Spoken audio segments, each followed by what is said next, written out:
Welcome back. We've got a special menu prepared for you two tonight. Yay! And there's good food too! No, the boss is the best.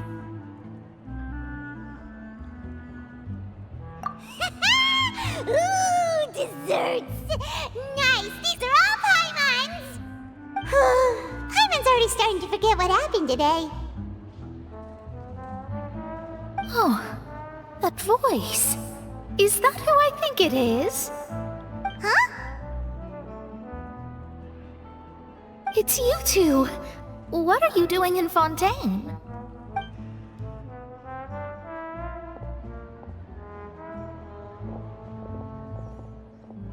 Mona?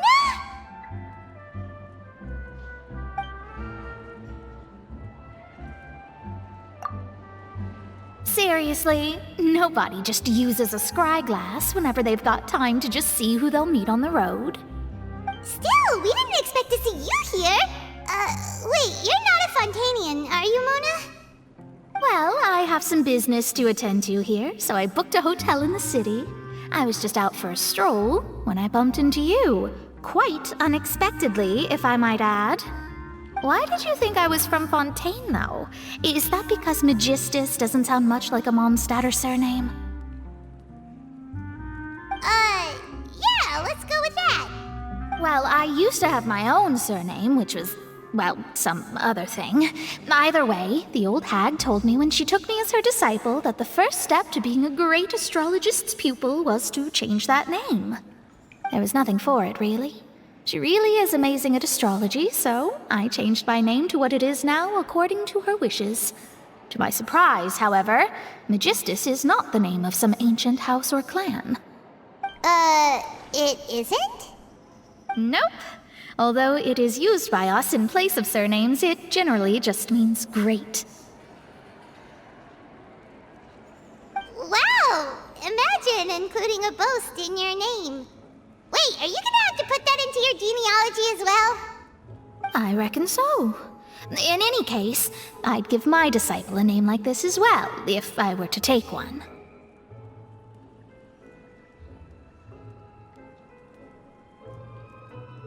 Astromancer Barbeloth Trismegistus.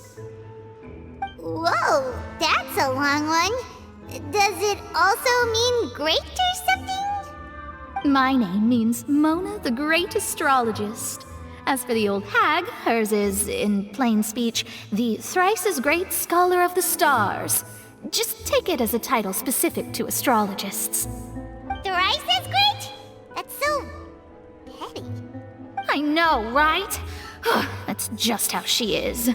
She used to call herself Magistus, actually, but when she took me in, she changed her name to Trismegistus.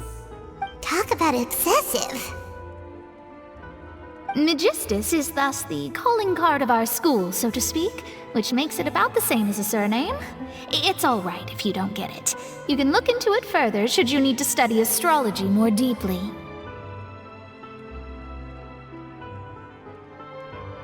That sounds terrible! But anyway, you're not Fontainian, are you, Mona? You're from Mondstadt, right? Well, I was born in Mondstadt, yes. My parents migrated to Dorman Port, and I traveled with the old hag for a while, after which I settled down in Mondstadt City. Oh, that's a good thing then. At least we know you won't be dissolved by Fontaine's waters. Speaking of that, I'm sure you're aware that a bunch of things have happened here in Fontaine, right? I know you're not a local, but I'd avoid getting too close to any water that looks strange all the same. There's something ominous about it. Well, the water, I mean.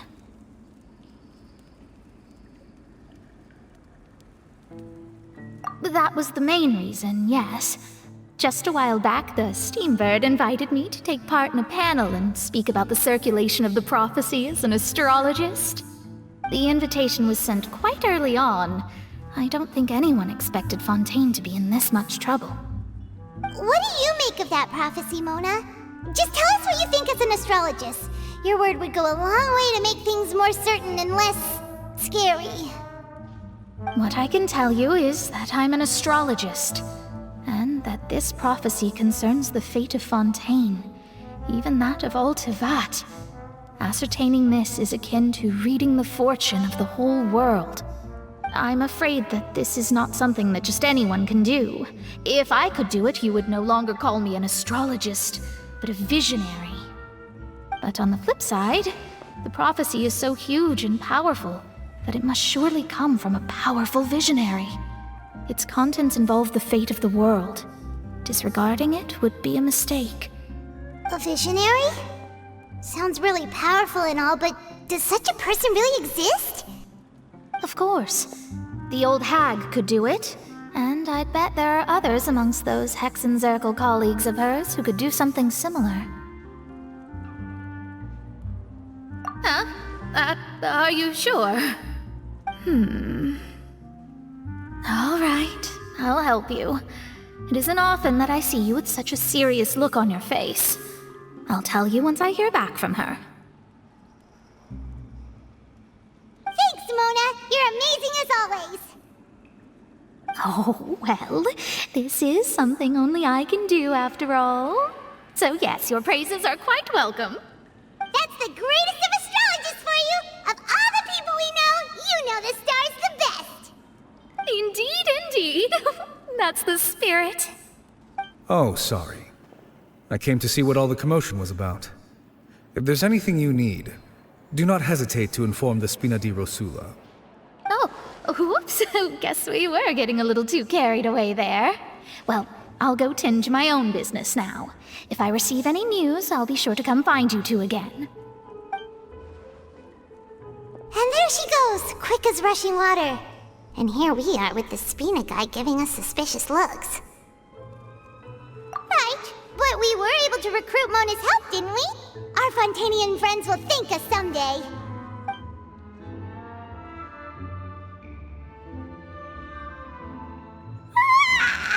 Good morning. To be honest, I'm still feeling kind of sleepy. But it's time to get up, Traveler. We agreed to go see Neuvillette, so let's pack it up and get going.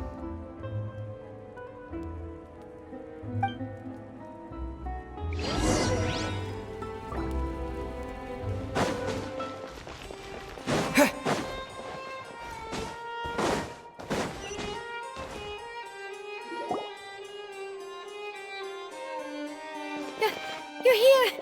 Finally! Is something wrong? Monsieur Neuvillette and Lady Furina, they seem to have gotten into a dispute. Please go see for yourself.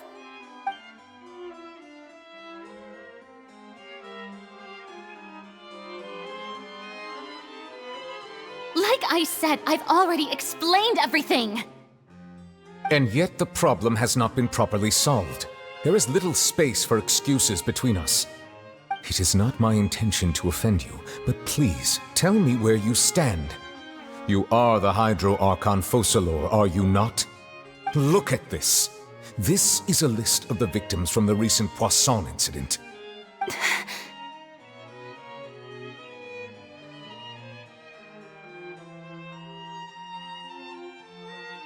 You mean...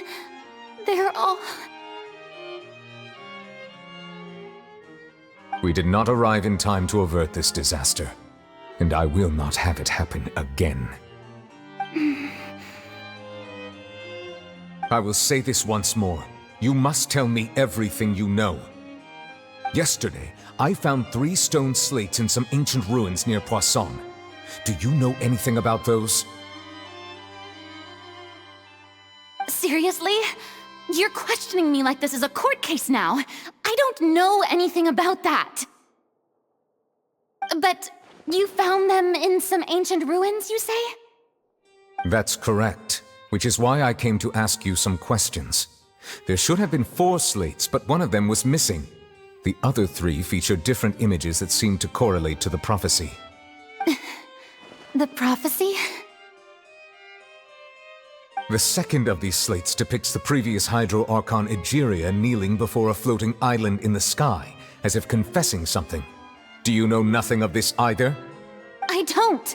I've never seen such slates. I'll ask you again. Do you really have no information regarding the previous Archon? My deciphering of the slates indicates that the Hydro Archon Egeria once had to confess to, or apologize for, a certain sin. If anyone would know about it, it should be you. All gods don't have the same secrets, you know. She was herself and I'm me. Is it really so strange that I know nothing? I understand your concerns, but I'm sorry. I just don't have anything to tell you. Forgive me for saying this now, Lady Furina, but I have long known of your various secret investigations into certain matters. There are several indications that you have been investigating the prophecy on the sly. This is not strange in itself, considering that you are the Hydro Archon. But it is strange that you should also claim to not know any of Egeria's secrets, as well as do nothing following your inquiries. You have never been as superficial as you have presented yourself to be, nor are you a fool. And yet, your behavior is very inconsistent.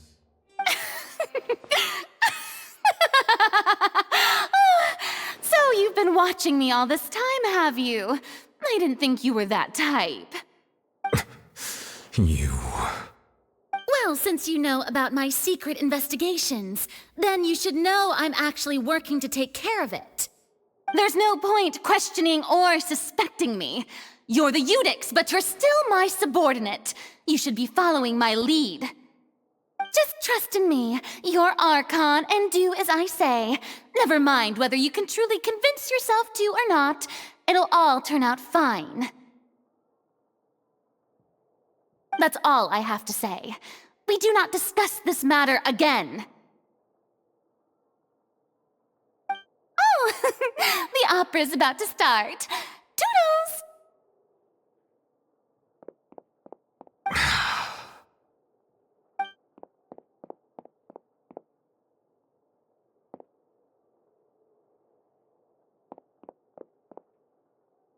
Did Furina not notice us standing by the door? Wonder what's up with her. She was smiling. Huh. She didn't seem in the mood to care if we were listening in or not. I assume you've been outside for a while now? Oh! You noticed! Seems Furina didn't even realize we were here. She was in a great panic, though I cannot discern the reason. Our discussion reached impasses time and again, a state of affairs that we cannot allow to continue. Still, I do not understand. Dialogue is the basis for understanding, so why did she keep refusing to engage?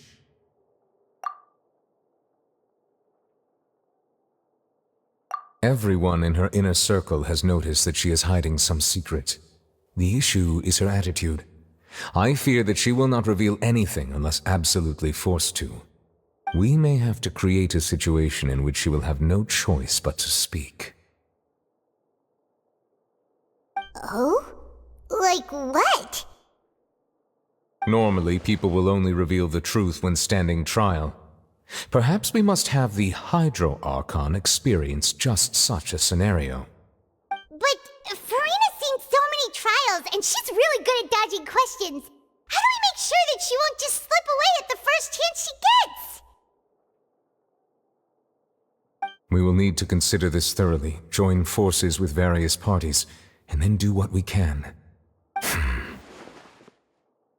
If at all possible, I would prefer to recuse myself from this affair, but we must prevent the prophecy from coming to pass.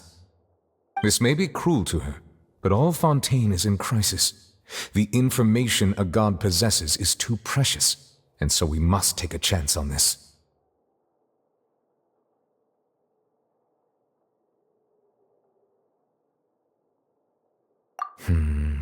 But who will lend us their aid to do such a thing?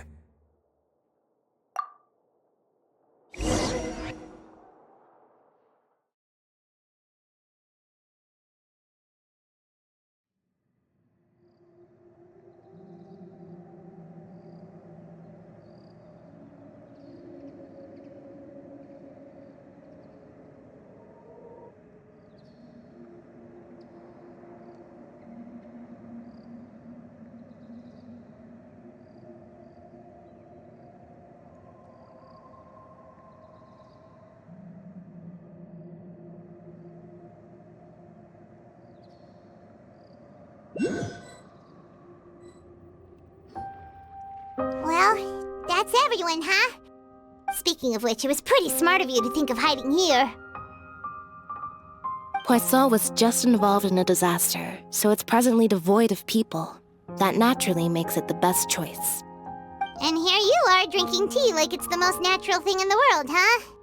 That's what families should do. Sit and enjoy a leisurely time together. It's nice to enjoy tea here, you know? Care for a cup? Lend me your ears, everyone. Or perhaps one of you might like to start us off. How about you, friend? Me? No, I don't think I can. Then, how about you, good sir? I fear that I will cause the mood on this boat to become as somber as it is in court. Well then, I guess we're lucky we've got a local like me to organize things. Wonderful, the spotlight at last. I guess I'll be facilitating things from here. That was a little long-winded, don't you think? Oh, you might be right. Anyway, to cut to the chase, our friend here, the Traveler, has brought us together to discuss something. As for what that is, well, let's start by saying that we'll be pooling our efforts together to create a series of traps. Oh, how intriguing. Well, it's just an expression, really. One that I just learned from Chlorand, and used on the spot. So, let's invite her to explain in detail. A round of applause, please.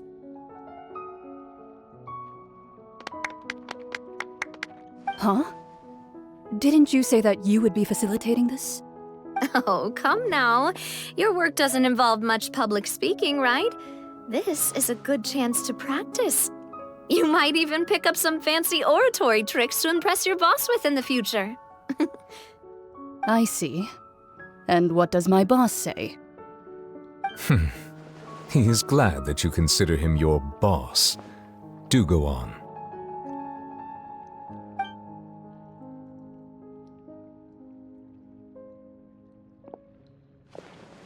In that case, do any of you have experience hunting? Not that I recall. Fremine and I once used a wooden stick in a basket to catch wild rabbits when we were younger. As for Lynette, oh, right. You were sick that day, weren't you? I've also gone diving to catch some fish before. Does that count? I'm afraid not. You may or may not have heard, but Fontaine once played host to a group known as the Marechaussee Hunters. Though that was their name, they did not hunt animals, but rather various monsters left behind by the ancient dynasty of King Remus. Today, Fontaine's monster population has already thinned greatly, so the hunters have blended back into society, taking up arms in other lines of work. They even left a unique methodology of hunting in their wake. A trap comprises of the following components: bait, a trigger, and a containment device. Sometimes a lethal implement will also be necessary to deal with the prey. So, if we were to build a trap together, right now, what would you choose to build it with? For me, I would prefer something basket-shaped. Pigeons and rabbits will see the bait and naturally enter the snare. Our line of work requires a deft hand, and we're some of the best in the industry, so you can count on our techniques. You used some of those techniques while moving the people of Poisson, didn't you? My subordinates mentioned that you even performed some magic for the bawling children. Yes, and I even managed to gather some intelligence in the meantime. I'm quite the multitasker if I do say so myself. I'm afraid I can't claim that as my strong suit. I prefer more stable methods, like placing bait in the water and waiting for the fish to come within reach. That's the kind of method I would count on. Calm and steady. Exactly the kind of person who would catch loads of fish. And I can be their assistant. With discretion, I'm sure. I'd probably use some sort of mechanical animal. Papa once bought me some small clockwork squirrels, mice, and such. When placed in the forest, they can attract others of their kind. I remember that you liked those too, didn't you? I did. And that would be a good way to go about it. If they're realistic enough, animals of the same kind will follow them all the way to the trap. What about you, Monsieur Neuvillette? I fear I do not have any related experience. That makes sense. You usually solve problems directly, without the use of any such tricks. But I do have one more question for you, monsieur. If we were to create a trap now, how would you design it? I would like for it to be effective, but bring no harm to the prey. A more gentle trap would be ideal. Kind, as always. However, our intention doesn't necessarily change the containment device and the type of implement we need. If we wanted to kill the prey in one strike, we would need a powerful implement. However, that also goes for prey that must be captured and safely contained. Wait, why's that?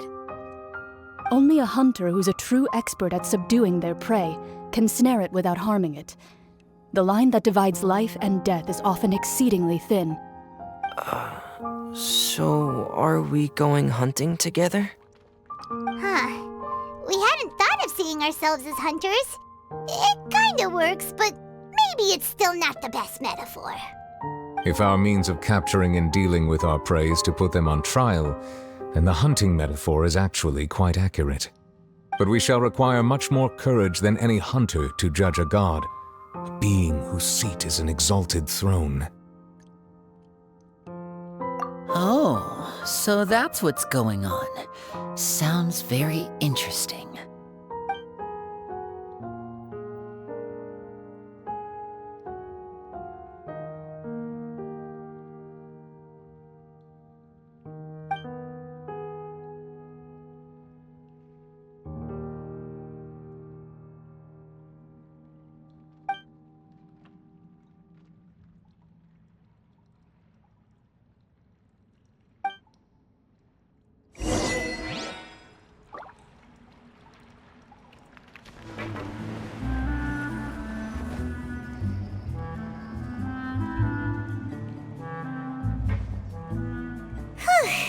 It's been a tough few days, hasn't it?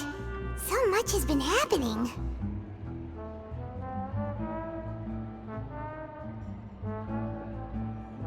Paimon didn't think the meetings would go on for so long, but everyone seemed pretty fired up, huh? Paimon thought they'd be at least a little frightened. Well, Fremine was, now that Paimon thinks about it, but everyone else just looked a little surprised. Well... It's hard to say. Paimon doesn't have any experience with this sort of thing. But with you around, Paimon sure will do great. After all, you're the most reliable person in the world, aren't you? Huh?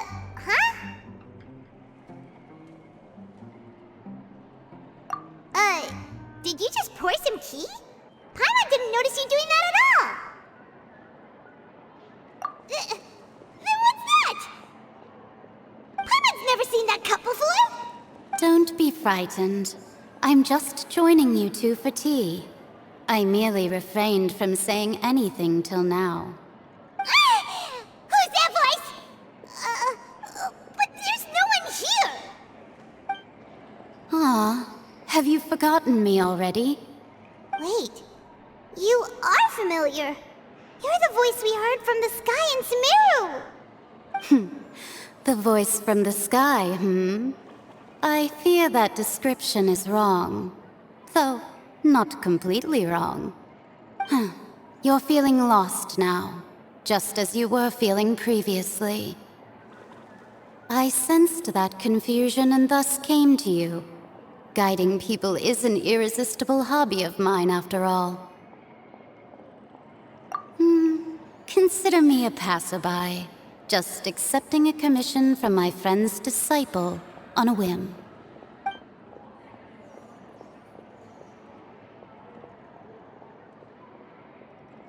The prophecy. Yes, what has been prophesized will be fulfilled. You may view such things as the history of the future. What? Then is there any way we can stop it? I believe you have witnessed a failed attempt with your own eyes. Can everything in Tevat so easily be changed?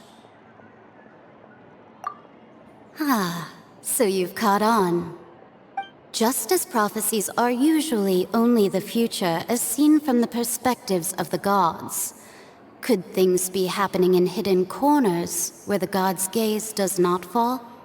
Are the things that you shall see different from the fate that the gods perceive?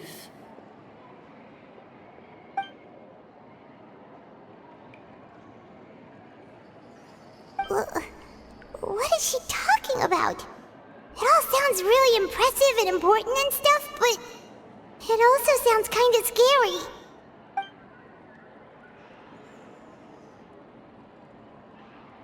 I believe that you understand, right? Some things are insignificant, but others you must reach out to change. Ultimately, fate shall serve as your only guide, no matter what will happen in Tevat's future. All you need to do is to play your part. This was good tea, by the way. Thank you for your hospitality. Well, that'll be all for today. The voice. It's gone.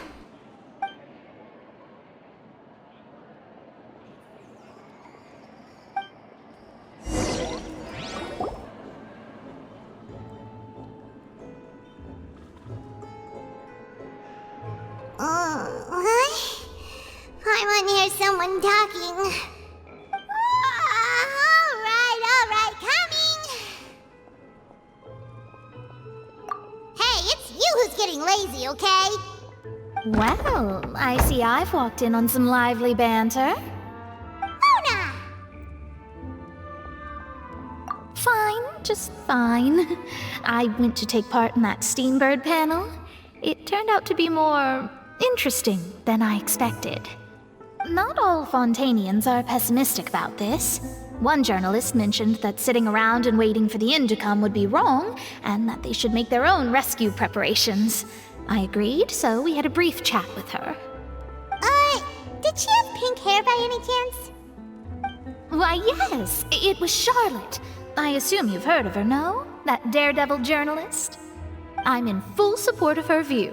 Prophecies are very important, but how can people allow their lives to be commandeered by just a few words? That's right! Paimon's glad to hear something sensible for once. Ah, yes. About what we had discussed before. I did try, but I'm afraid I couldn't reach the old hag. I'll try again tonight, but I wouldn't get your hopes up. Huh?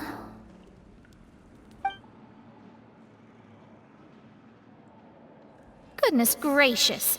Are you serious?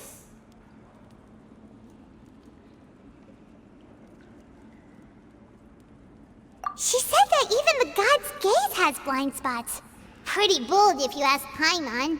Most people would believe the gods to be all-knowing, right? The Hexen Circle members are certainly anything but ordinary. As for the mage named N, the old hag has mentioned her a few times. She said that N's sense of direction is incredible, and that she loves guiding those who are lost. But I've never met her, and if she were still alive, she'd be... well, suffice it to say that the hag's at least a few hundred now, and N's been around for longer than that. Whoa. The Hexen Circle sounds like a scary group. But they must really stay in shape to live so long. Their abilities alone are pretty terrifying. If she came to see you personally, then the problem you're facing must truly be of great importance. Well, it's not like Paimon could understand anything she said. Yes, she was quite cryptic, but I suspect she means that there is still a way to turn things around. She didn't say when or what that would be, though, so... perhaps it is something that you cannot know right now.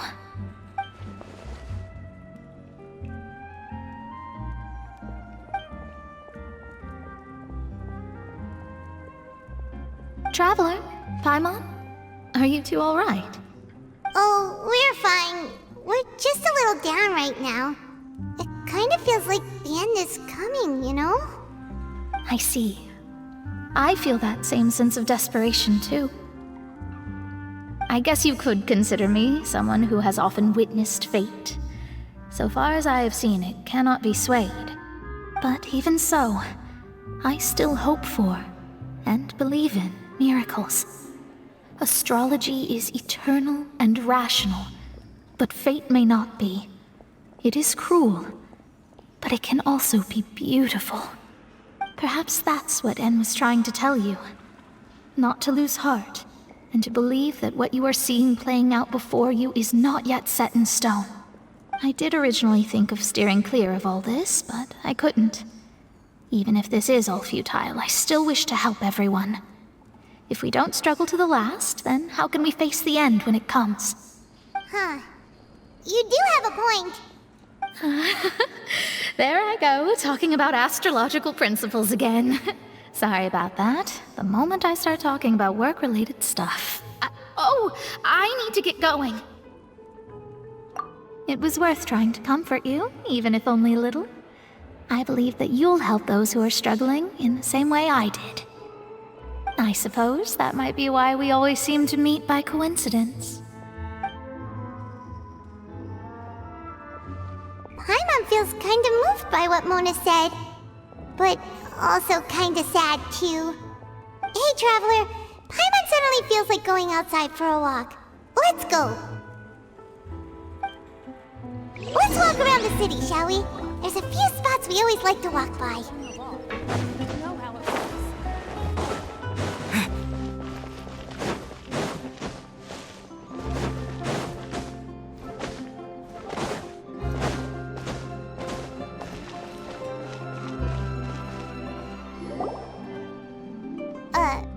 Huh?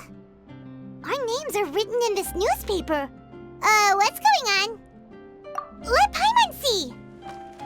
The underwater stronghold, the Fortress of Meripede, has continued in its noble autonomy, but that does not mean that others cannot interact with it. My recent attempts to enter the fortress bore little fruit. Huh. Guess Charlotte still hasn't given up on that. Thus, did an Outlander friend become the focus of this report, a blonde adventurer with their white fairy legends trailing in their wake. It is said that this mysterious traveler once visited the underwater fortress. So while the fortress's interior remains a mystery behind closed doors, do not fear, for the tales of the traveler contain surprises in spades. Journalist Charlotte's biggest scoop yet, the Traveler's Trail, World Walker. Huh. Charlotte took so many awesome photos of us and we never even noticed her! She hasn't been able to get a hold of anything at the fortress, so since we're easier to find, she's using us as the subject matter instead? Ugh, seriously? Well, fine. Those headlines and photos do look cool, so Paimon will forgive her this time.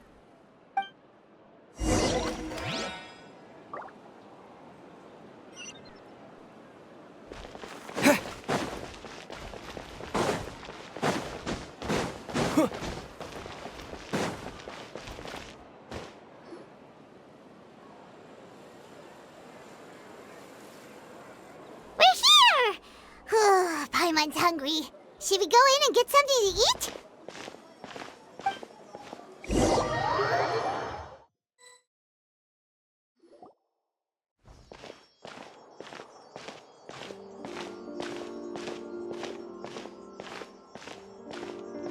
Hey, quick!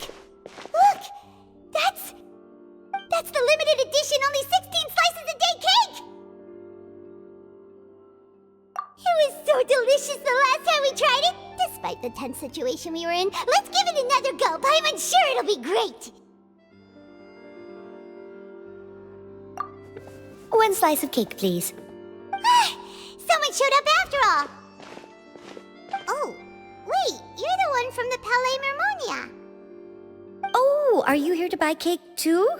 It seems Monsieur Neuvillette was right. You really can eat. Wait, did he really say something like that? That's right. Even he has his own preferences when it comes to food. As for me, I love the cake and coffee here. Do you come here often?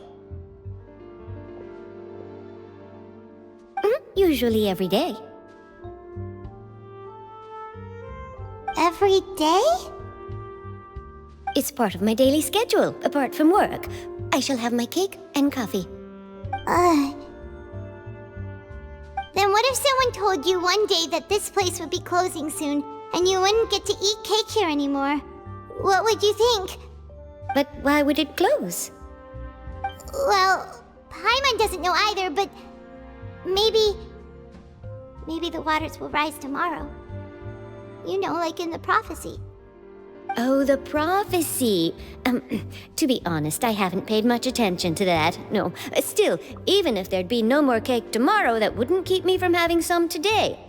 No, it's the same for eating in general. You might not be able to eat tomorrow, but if you can do so today, then you should carry on. That's what people call living, you know. Huh. Don't be sad. Excuse me, could I have 2 more slices of cake to go?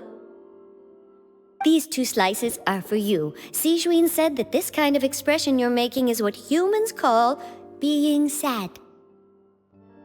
Oh, you know Sijouin? I sure do. She was born before me, and she sometimes comes to the surface to teach us things about humans. She said that humans are creatures that are saddened easily, yes, and you can only lift their spirits by feeding them delicious food. So please try the cakes here. I've got something else to do, so I'll be going now. You two try to stay in a good mood after eating, all right? Bye.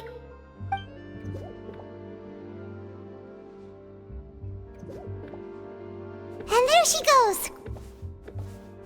All right, let's dig in. Paimon's sure this cake will be delicious.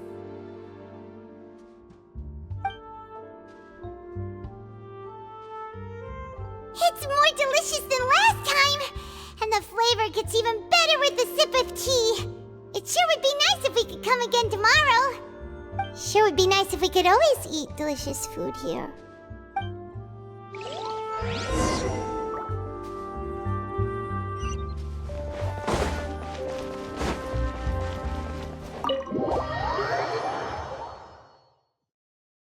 Oh, we're near the Steambird office. Let's go look for Charlotte and have a chat.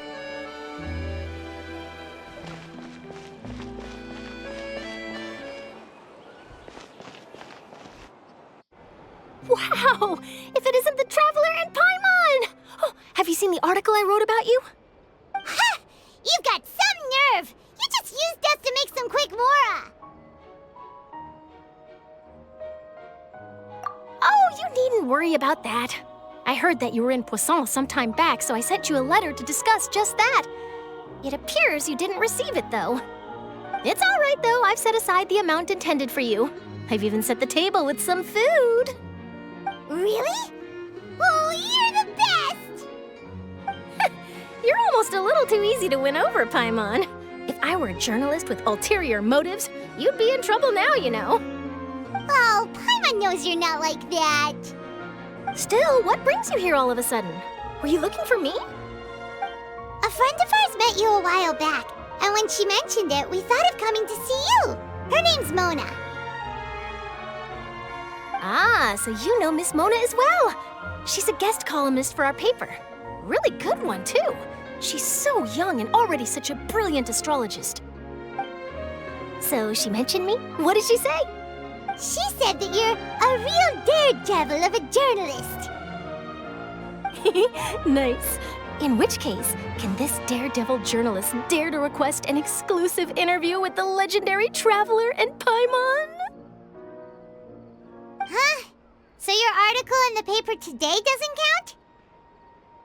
Oh, of course it doesn't. That was more like live photography. What I'd like to do is dive deeper and ask you to talk about the things you've seen and experienced. Yeah, are we even qualified enough? Why not? If I say you're worth an interview, then you're worth it. But not right now, of course. I'll need a few days to prepare. Oh, In that case, we'll just chat when you have the time then? Oh, so that's a yes? Ooh, splendid! I'll tell the editor-in-chief immediately. I'll have to apply for lighting, a venue, some props, and... Whew, so much to get done now. Talk to you later. Wait, Charlotte, Paimon's still got a question for you. And what's that? If, just for example, Fontaine were to be flooded tomorrow, what would you do today? Huh, that's the prophecy you're talking about, isn't it? I mean, I do hear about it often, but I've never once thought that the day could be tomorrow. If you're seriously asking, then I might try and think of a way to leave Fontaine. Oh, but I'm still a journalist first and foremost. That means I have a duty to be reporting from the scene. And secondly, I wouldn't forsake my homeland that easily. From what I've seen, most people don't know what they'd do should the worst come to pass. In truth, it might be better just to behave like normal rather than worry over such an end. So in all likelihood, I'd probably still be prepping at the office for that interview of ours. I know what you're thinking. That sounds a bit sad, but I've always believed that it's best to do what you enjoy. Just think about it. If this nation really were to be suddenly destroyed tomorrow, but I still successfully finish an exclusive interview with a truly unique person, then the story I would wind up writing would truly be timeless. And then do you know what I'd do? Well, I'd write that story, send it for printing, and use messenger pigeons to get copies out to the various nations as soon as possible. I'm not a dreamer, nor am I a workaholic, but I do love my job, and I'd be proud of leaving such an article behind. I guess you could say that I was born to be a journalist. But anyway, that's my answer. And on that note, I'll get back to my preparations. That's so nice. All of a sudden, Paimon actually kinda envies her. Anyway, let's go and take a look at the sea, shall we?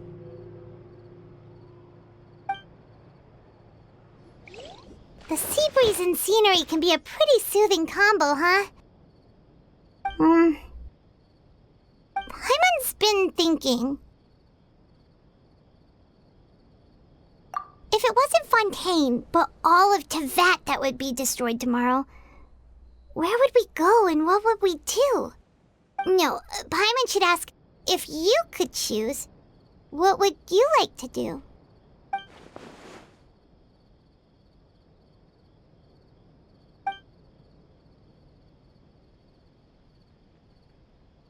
We've always been moving to the next destination, so we haven't spent much time thinking about these kinds of things.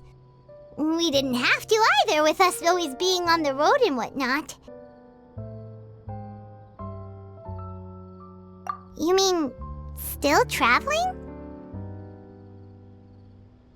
Huh.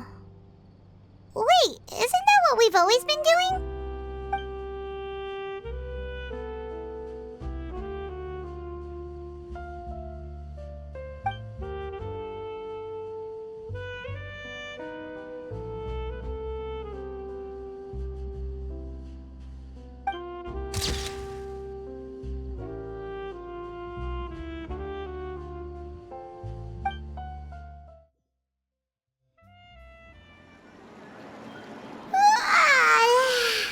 Feels like you'll grow mold if you stay here long enough.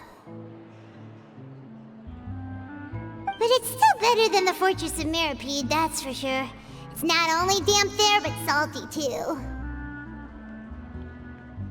Ah, so the two of you are still here.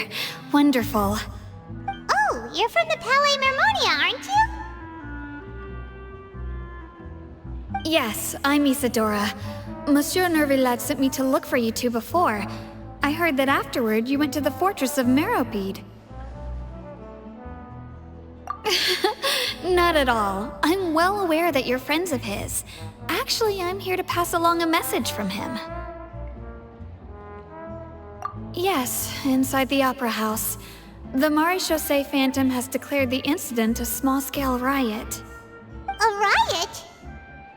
Well, that said, I don't personally think it was that serious. Lady Furina was watching a performance at the Opera House, And while she was resting during an intermission, some other audience members suddenly started harassing her, loudly accusing her of doing nothing about the prophecy crisis. And before she could respond, others started to join in. The crowd continued to grow, and protests against the Hydro Archon started to break out. So people have started to put the blame on Furina. Guess they finally found an outlet for the pressure they've been under due to the prophecy. I agree. People will naturally rely on gods, as is customary. But the moment people feel threatened, gods are also the first to be blamed. So what happened after that? Is Furina okay? Seeing that the situation was spiraling out of control and that further argument was pointless, she claimed that she'd gotten tired of this and left in a hurry. The Marechaussee Phantom had their hands full maintaining order and did not catch where Lady Furina had gone. Only when things had stabilized did we realize that she had gone missing. So, you mean she's still missing? That's right. The Marechaussee has dispatched many people to search for her, but we don't have any leads yet. That said, I don't think there's much to worry about. She is a god after all. Even if she were to fall into the hands of rioters, what could ordinary people do to her? Good. Monsieur Nervillet sent me to tell you about the situation, but he didn't say anything else. Don't worry, this is more than enough to go on. Thanks for keeping us informed. Ah, is that so? Well, all right then. In that case, you two take care. I'll be heading back to the Palais now.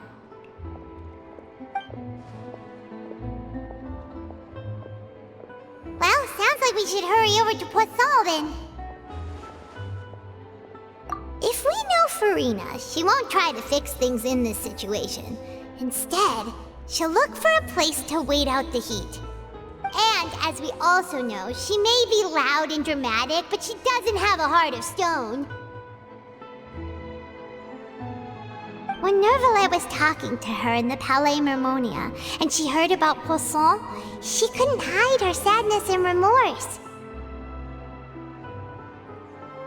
It would be hard for her to ignore being accused by the public today.